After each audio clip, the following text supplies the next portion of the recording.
Assalamualaikum warahmatullahi wabarakatuh. Kembali lagi di pelajaran Penjoka. Untuk pertemuan kali ini kita akan sedikit mereview atau mengulang kembali beberapa materi yang sudah kita pelajari. Karena kita sebentar lagi akan menghadapi penilaian akhir tahun atau PAT. Disimak terus videonya, kita lanjut ke materi. Langsung saja ke materi pertama, yaitu ada gerakan berjalan. Tuhan menciptakan tubuh kita terdiri atas berbagai bagian tubuh.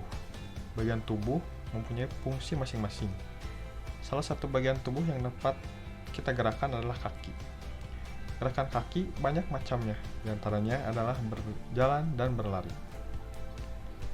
Kita akan menjadi gerakan berjalan. Berjalan adalah menggerakkan kaki maju ke depan dalam posisi yang benar secara bergantian. Berjalan salah satu gerakan yang biasa dilakukan banyak orang. Banyak manfaat yang dapat kita peroleh dari berjalan. Tidak hanya sampai ke tempat tujuan, tapi berjalan dapat membuat kita sehat. Gerakan berjalan itu berbeda-beda, tergantung pada tujuan yang kita inginkan. Ketika berjalan, pandangan kita harus senantiasa melihat ke depan. Dan jika kita berjalan menaiki tangga, kita harus selalu memperhatikan anak tangga agar tidak tersandung. Kita ke materi kedua, yaitu tentang senam lantai. Senam yang dilakukan di lantai dengan beralaskan matras disebut senam lantai. Salah satu gerakannya itu adalah berdiri satu kaki lurus ke depan. Nah, itu salah satu untuk melatih keseimbangan kita. Mengapa senam lantai disebut juga senam ketangkasan sederhana? Karena gerakannya yang sederhana dan gerakannya yang mudah untuk dipelajari, mudah untuk dilakukan, sehingga kita dapat menyebutnya senam ketangkasan sederhana. Materi ketiga yaitu ada fungsi pakaian. Pakaian adalah kebutuhan dasar bagi manusia. Sejak kita dilahirkan, pakaian sudah mulai dikenakan pada tubuh kita. Tentu, semua itu dilakukan karena pakaian memiliki manfaat dan fungsi tersendiri. Tahukah kamu apa saja fungsi pakaian bagi manusia?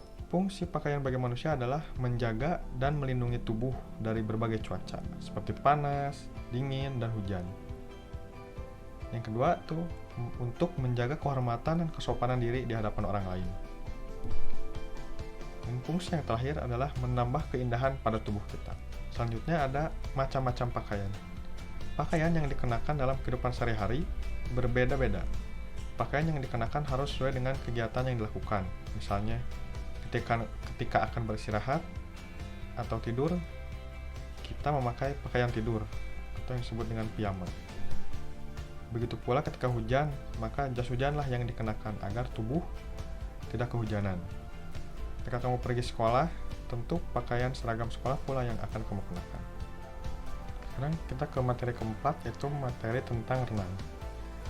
Renang gaya dada disebut juga renang gaya katak, karena gaya dada mirip gerakan katak berenang. Gerakan renang ada beberapa macam, diantaranya renang gaya dada, renang gaya kupu-kupu, renang gaya bebas. Cara bernapas di air dilakukan dengan mengambil napas melalui mulut. Ketika kepala keluar dari air, kemudian dikeluarkan melalui hidung setelah masuk ke dalam air. Pelampung digunakan untuk latihan renang agar tidak tenggelam. Kombinasi gerakan dapat dilakukan setelah semua teknik dasar gerak renang telah dikuasai. Materi kelima yaitu ada aktivitas sekitar lingkungan sekolah. Aktivitas di luar sekolah bertujuan agar siswa-siswi tidak mudah jenuh. Lingkungan sekolah adalah lingkungan kedua setelah lingkungan rumah. Lingkungan yang sehat dan nyaman untuk bermain yang tidak ada batu, debu, dan asap. Tempat yang harus dihindari dalam aktivitas bermain adalah jalan raya, dekat lingkungan industri, pinggir kali, sungai, dapur, tebing terjal. Keselamatan adalah tanggung jawab bersama. Perhatikan keselamatan diri sendiri dan orang lain. Materi yang terakhir yaitu ada tentang budaya hidup sehat. Budaya hidup sehat berguna untuk kesehatan diri kita dan kebersihan lingkungan. Dalam berbudaya hidup sehat dapat mencegah kita dari berbagai penyakit. Macam-macam penyakit yaitu diare, demam berdarah, influenza. kebersihan jamban juga sangat penting, karena kalau jamban di rumah kotor, maka kuman penyakit akan mudah datang. Baik, terima kasih atas perhatiannya. Cukup sekian untuk pertemuan kali ini. Semoga anak-anak semua mengerti. Maaf bila ada kekurangan. Terima kasih. Wassalamualaikum warahmatullahi wabarakatuh.